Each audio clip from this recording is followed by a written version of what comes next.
Sam. Thank you for coming in today.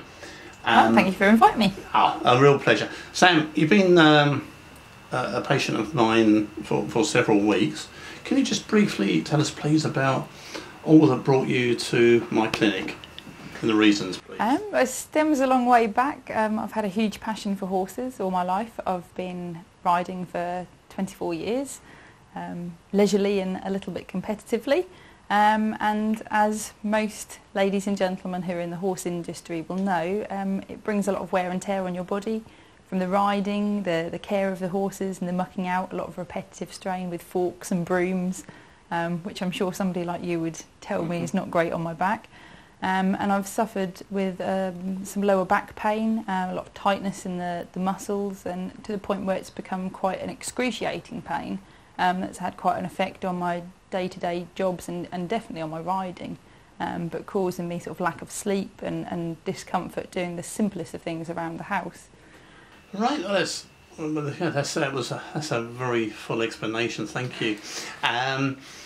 Now you came in, we assessed you, we started to treat you on the hydrotherm and the bioneuro sigma Q.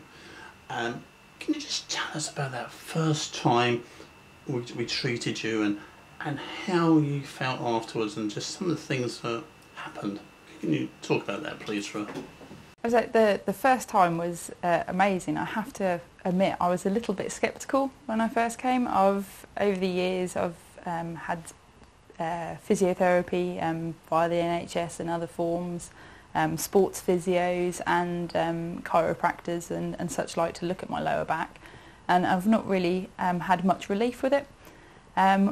Using the hydrotherm bed was a really soothing and warm, relaxing feeling, and the bioneuro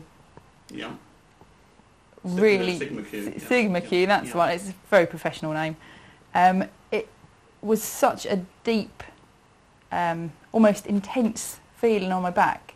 I had such an instant relief. It was the best night's sleep I've had in ages. I predominantly get my pain at its worst first thing in the morning, right. To the extent that it usually wakes me up.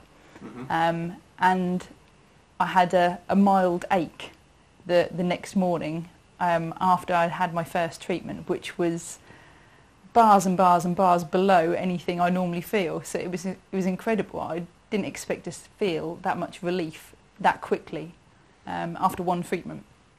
And there's no need for painkiller medication or anything? No painkiller medication. I'd previously, before seeing you, I'd been trying taking paracetamol and ibuprofen, which I know a lot of the GPs always recommend when you go and see them about back problems, and even cocodamol, with no effect. So it was great relief to have something that was actually helping. And on the second treatment, how was that? Can you just sort of give us a bit of a build up on the second treatment, please?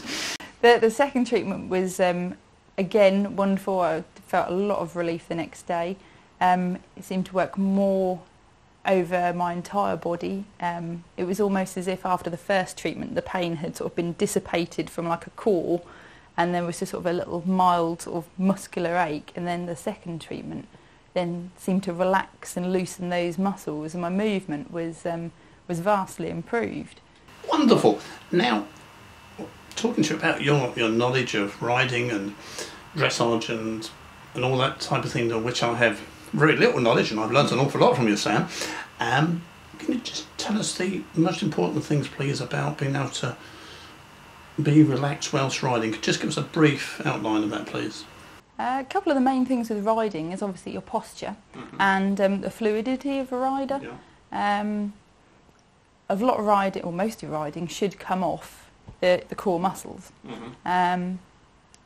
So to keep the horse propelled and going forward, and to make it as easy as possible for the horse, the rider needs to be sitting balanced and be able to move and go with him. Any restriction or stiffness in the rider is then going to be amplified in the way the horse cannot move.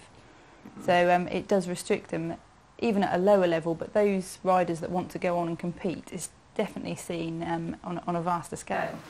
And so you would recommend regular maintenance for people in sort of the enthusiasts of the equestrian. Definitely. All us riders, we tend to look after our own horses and regularly get their backs checked, and we know the importance of that, but we do neglect ourselves, and actually when we ride we should be at one with the horse, so there's no good us fixing the horse and making sure the horse is supple and flexible, and then we've got a very stiff wooden rider on board, because that is going to be mirrored in the way that the horse moves. Sam, thank you so much for coming in today, and I look forward to seeing you with that gold medal and doing really well. Thank you so much. Thank you very much, Steve. Thank you.